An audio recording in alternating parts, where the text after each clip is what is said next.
dan seluruh anggota Badan Komunikasi Desa Indonesia yang hadir pada kesempatan ini.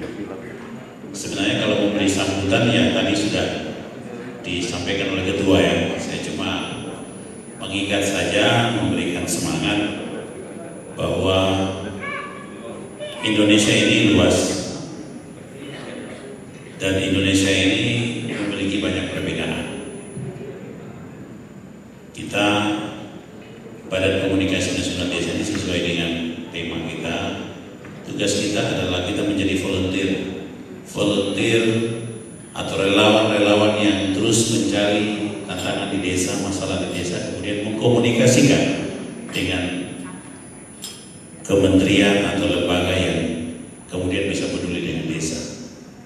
Tugas saya sebagai Ketua Dewan Pakar adalah memberikan hadis atau pandangan-pandangan ilmiah kepada Ketua Umum, kemudian Ketua Umum membantu bagaimana memimpin organisasi bisa berjalan.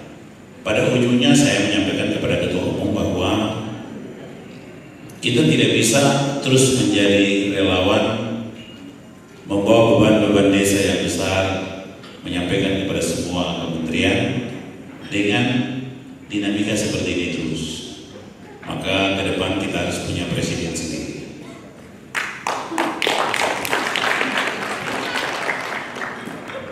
Saya bilang kepada ketua bahwa jangan sampai nanti BKND suatu saat akan mencari salah satu kursi keterwakilan dari BKNDI di dalam pemerintahan 2024 dan selanjutnya untuk bisa membawa aspirasi BKNDI. Jangan sampai BKNDI harus menjadi satu gerbong, karena di dalam gerbong pasti ada kursi. Jadi jangan ketinggalan. Saya merupakan salah satu yang diusul oleh BKNDI untuk menjadi direktur di Kementerian PU. Sudah ikut SSK, tetapi saya tidak mendapatkan kursi karena kursi milik partai politik. Oleh sebab itu BKNDI harus menentukan sikap dari sekarang untuk ada sebagai gerbong yang miliknya siapa, sehingga suatu saat kursi yang di dalam gerbong itu bisa diisi oleh orang-orang BKNDI yang berkualitas, kemudian menjadi bagian dari BKNDI untuk mewujudkan mimpi besar dari semua desa yang ada di Indonesia yang permasalahannya terkonsolidasi di dalam organisasi yang namanya Badan Komunikasi Nasional Desa Indonesia. Itu yang bisa saya sampaikan pada kesempatan ini. Pak Anies menitipkan pesan waktu kami keluar dari rumahnya, sampaikan kepada seluruh anggota BKNDI, saya mau menjadi pimpinan di Republik ini bukan untuk kekuasaan, tetapi bagaimana mengembalikan mimpi besar negara Republik Indonesia untuk membangun keadilan sosial bagi seluruh rakyat Indonesia. Oleh sebab itu, pada kesempatan yang penting ini, mari kita doakan, mudah-mudahan mimpi besar itu bisa terwujud di era-era yang akan datang. Tidak hanya oleh Anies, tapi siapapun yang nanti akan jadi presiden bisa mewujudkan keadilan sosial bagi seluruh rakyat Indonesia. Demikian yang bisa saya sampaikan, kurang lebihnya saya mohon maaf. BKNDI Jaya, Desa Maju.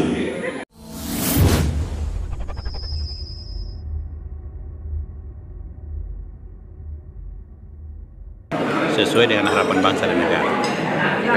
Jadi di mana sesuai dengan visi-misi bagaimana mengkonsolidasi permasalahan-permasalahan yang ada di desa, kemudian mengkomunikasikan itu dengan lembaga-lembaga pemerintah. Kita bersyukur karena Indonesia yang besar ini telah melahirkan pemimpin-pemimpin bangsa yang luar biasa, dari Presiden Soekarno sampai sekarang Pak Jokowi, yang terus harus mengedepankan kepentingan rakyat.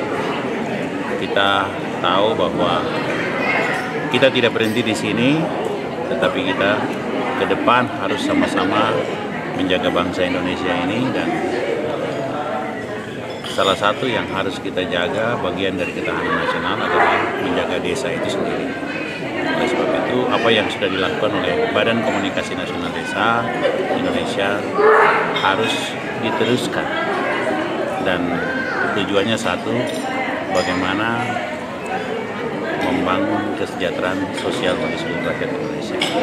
Itu yang penting yang harus kita garis bawahi. Apa perlu ada gerbong tersendiri untuk BKNDI? Betul. Ke depan kita berterima kasih kepada Bapak Presiden Jokowi yang sudah membangun Indonesia, dan kita perlu menjaga apa yang sudah dilakukan oleh Pak Presiden Joko Widodo dengan pemimpin baru yang akan datang. Oleh sebab itu, pikiran-pikiran besar dan kerja-kerja yang dilakukan oleh Badan Komunikasi Nasional Desa harus terposisi dalam satu gerbong yang jelas di pemerintahan yang akan datang. Kita berterima kasih karena kita ada dalam posisi yang bagus di pemerintahan yang sekarang. Kita berterima kasih kepada pemerintahan Jokowi, tapi di pemerintahan di 2024 dan seterusnya kita juga harus pastikan kita ada di gerbong yang mana, dengan semua tantangan-tantangan yang kita dapat di desa itu bisa terrealisasi melalui program-program kementerian lembaga yang bisa menjawab permasalahan desa ke depan. Itu yang kita harapkan. Mudah-mudahan semua calon pemimpin yang hadir bisa menjadi bagian penting dalam mewujudkan apa yang dilakukan oleh Badan Komunikasi. Evaluasi sedikit Bang, selama perjalanan 1 tahun di belakang ini apa kira-kira kelemahan-kelemahan atau selama perjalanan 1 tahun ini Badan Komunikasi Desa lebih kepada bagaimana mengkonsolidasi potensi-potensi di desa atau permasalahan-permasalahan desa, permasalahan perumahan, permasalahan BLK, permasalahan-permasalahan yang lain, yang kemudian mencoba mengkomunikasikan dengan kementerian terkait. Tugas kita cuma mengkomunikasikan, bukan mengeksekusi. Jadi nanti kementerian itu apakah akan mengeksekusi itu kembali kepada kebijakan di dalam kementerian sosial. Nah, itu tugas kita yang kita lakukan. Terima kasih juga untuk Pak Ketua BKNDI, Pak Isra Sanaki, yang sudah mencari peluang-peluang dan memberikan bantuan kepada beberapa DPD di Papua, seperti di Kabupaten Lanijaya, mereka dapat sensor, juga di Papua yang lain ada dapat mobil. Semuanya tujuannya untuk bagaimana memperlancar urusan-urusan di desa, di dalam membantu masyarakat di desa sebisanya melalui swadana mereka dan swadana. Terima kasih.